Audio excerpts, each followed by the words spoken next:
They hate the tanks. Clef sighed, without looking up from her data slate, as Friska's familiar baritone reached her ear. Which was, admittedly, a fairly impressive feat given all the noise around them. The embarkation of an entire regiment onto a ship was rarely a quiet or smooth process, and for all their other supposed talents, the Terran First was no exception on that front. To others, Clef imagined the sound of marching feet, shouting of orders, and roaring of idling engines might have been disorientating. To her, it was a glorious symphony, 1,000 instruments swelling as one. More to the point, it was nostalgic. The closest thing to a migratory swarming a tricky girl like her might find outside the gleaming jungles of her homeworld. Of course, that eyesore does do a little to ruin that illusion, she thought, staring up at the massive troop ship that her regiment was slowly loading into. Even as she watched, vehicles laden with supplies streamed up the ramp and into the behemoth's gargantuan cargo hold. It really was an ugly ship. She understood that aerodynamics didn't actually have a place in the craft that predominantly spent its time deep in the void of space. Would it kill the Imperium to design some ships that didn't look like oversized bricks? Of course, her ruminations on Shilvanti design principles invariably brought her attention back to the Shilvanti captain, who was still patiently waiting for a response from her CO. "We've been over this, Captain," Clef said. "I'm not much of a fan of the machines either, but as I said, we're stuck with them for the immediate future."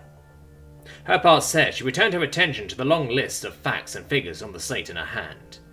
Which was why she was surprised when Friska continued. "No, you don't get it.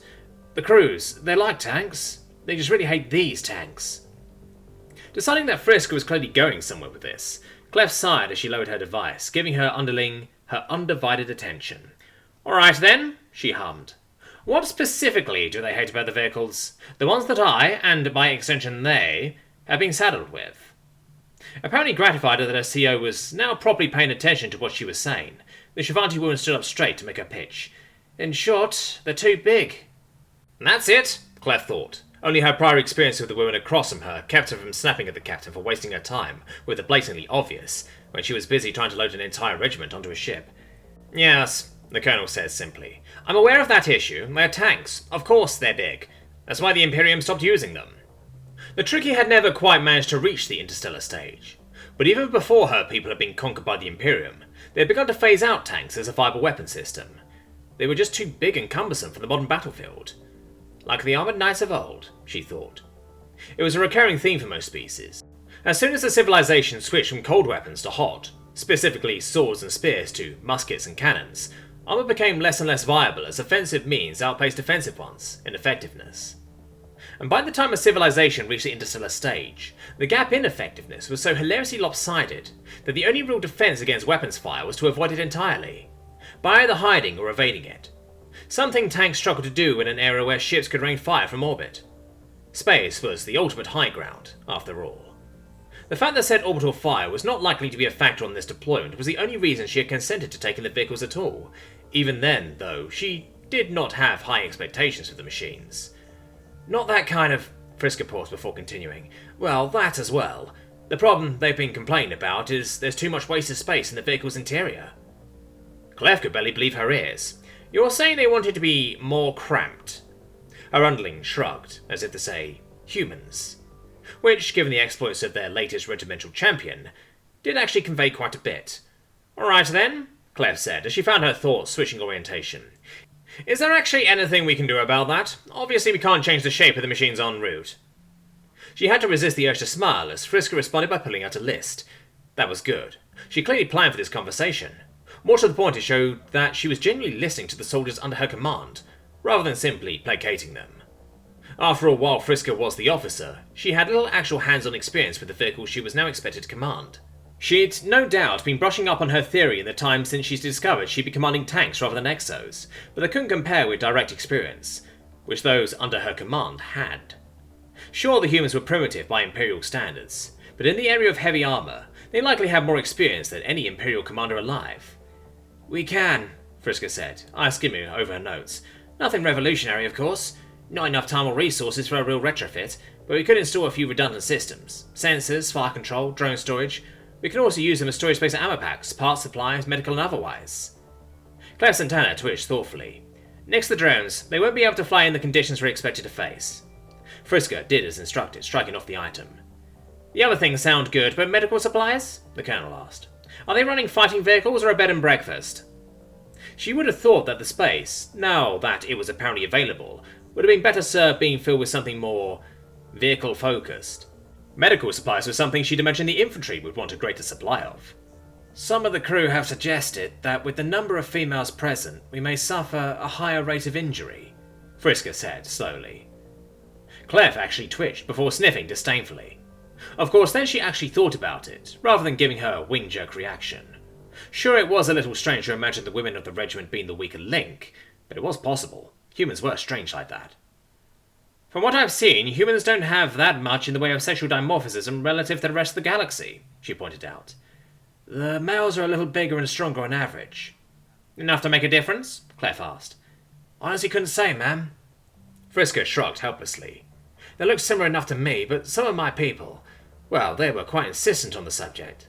I'd also note that amongst my ex-tankers there are no females, so it seemed to have been a standing policy back on Earth. Clef chittered irritably. She had enough problems on her plate without suddenly having to worry about gender politics.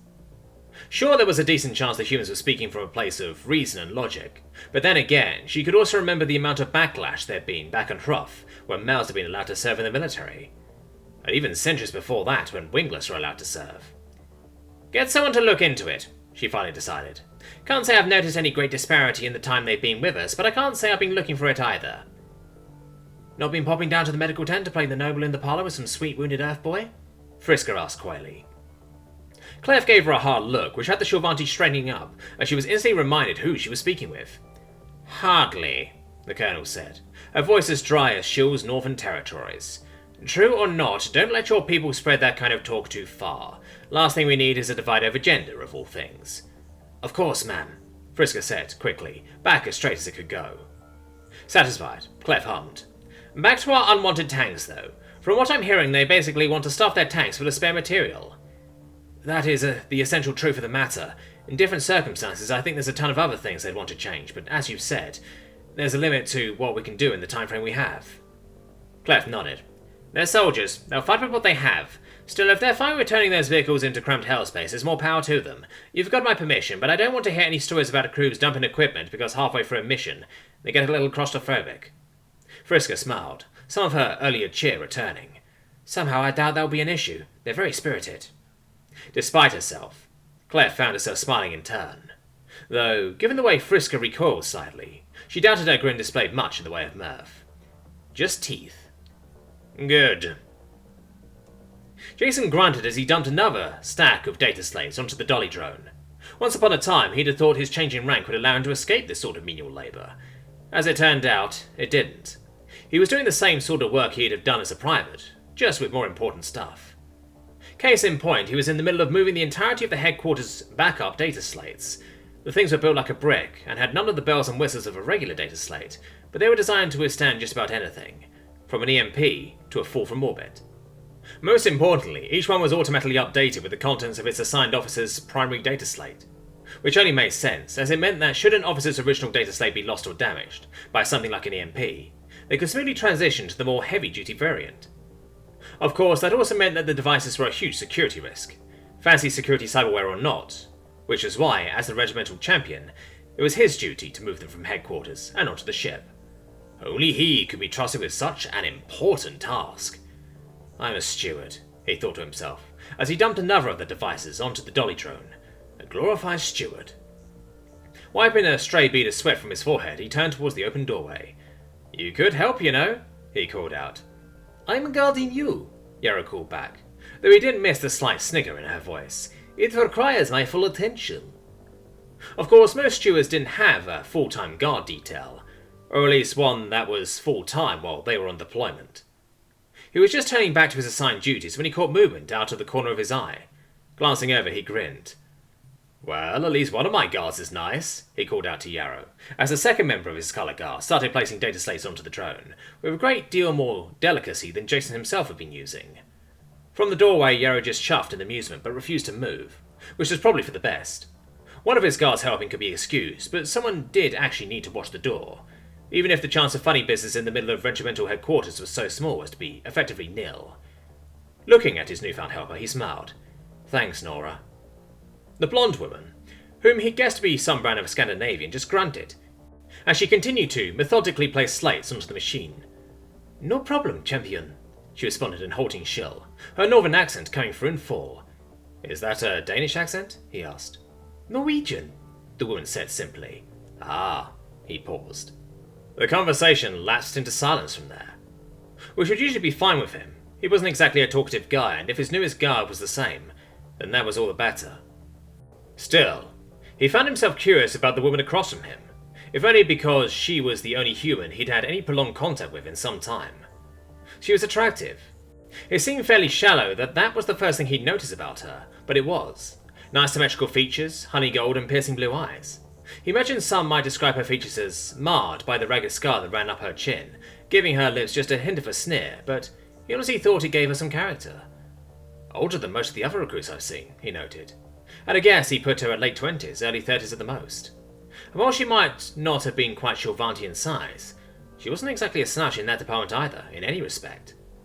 Of course, he'd noted all that in a quiet, almost analytical manner, because it was a recurring theme across the regiment. Sure, most of them were young and in shape, which went a hell of a long way, but even that had limits. No, just like with the large female component, he could feel the invisible hand of bias selection at work here. Which, given that the Terran First was originally intended to be a parade regiment, you could sort of see that happening, but it still felt more than a little sleazy to see it done so blatantly. "You're wondering about the skull?" The sudden words jolted him out of his thoughts. "Pardon?" he asked. "You are staring, champion." In different circumstances, he imagined the words might have sounded accusatory, but if anything, they just sounded bored. Like she had this conversation every day, which he supposed she very well might. Well, I suppose I am a bit curious, he admitted. He figured that was preferable to saying that he'd actually be wondering if some rear echelon motherfucker, or perhaps fatherfucker might be more apt, had decided to stack their regiment with swimsuit models, of both varieties. "Most are," she allowed, running a finger across the divot in her flesh. "It's from the First Contact War." Jason almost hissed in surprise.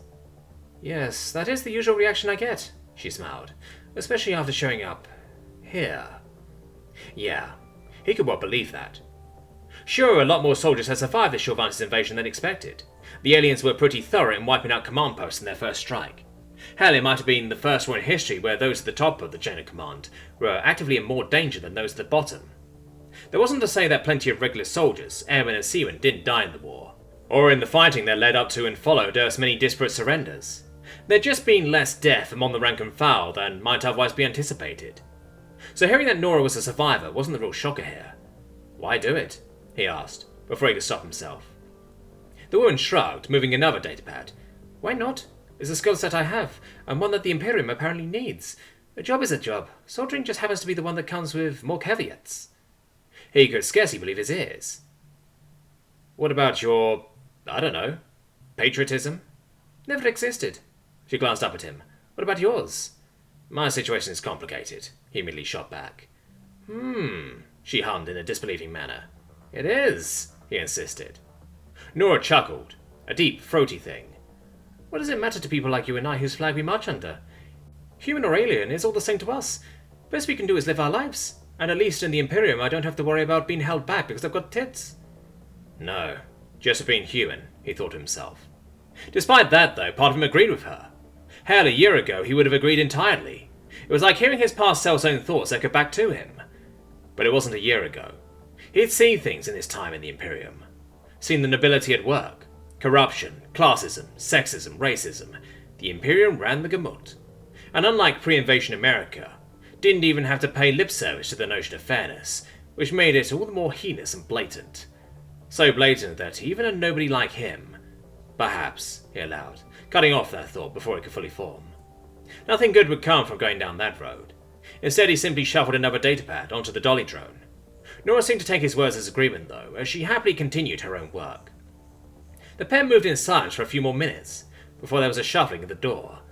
"Mum," Yrrol's voice rang out. "At ease," Vriska said, before her head popped into the doorway. "Champion, I need you for something." "Ma'am?" Jason responded with a salute, Nora doing the same. "At ease," the woman said casually. "I need you to find out if there's a difference between boys and girls." "I can, think of a few off the top of my head," he said haltingly, deliberately trying to not glance at the woman's rather impressive cleavage. which she immediately noticed, of course. Cute, she grinned. But I specifically need to know your different specs. Specs, ma'am? He asked, noticing out of the corner of her eye that Nora suddenly seemed very interested in the conversation. A few of my boys have raised issues in regard to the performance of women in the regiment.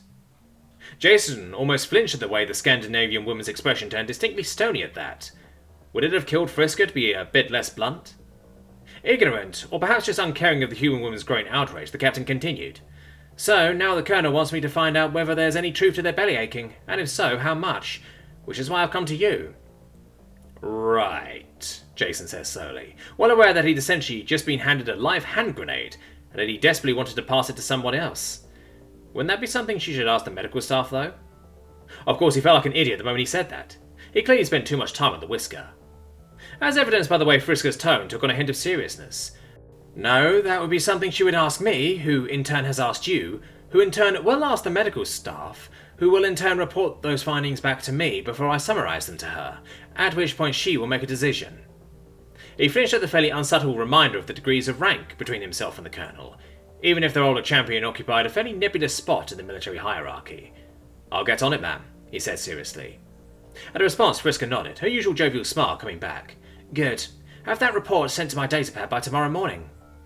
And just like that, she was gone. Exhaling a breath he didn't know he'd been holding, Jason looked over the now fully loaded dolly drone. Well, I suppose we should get these up to the Gentle River's command deck. Then it was down to medical, for what no doubt promised to be a very awkward conversation.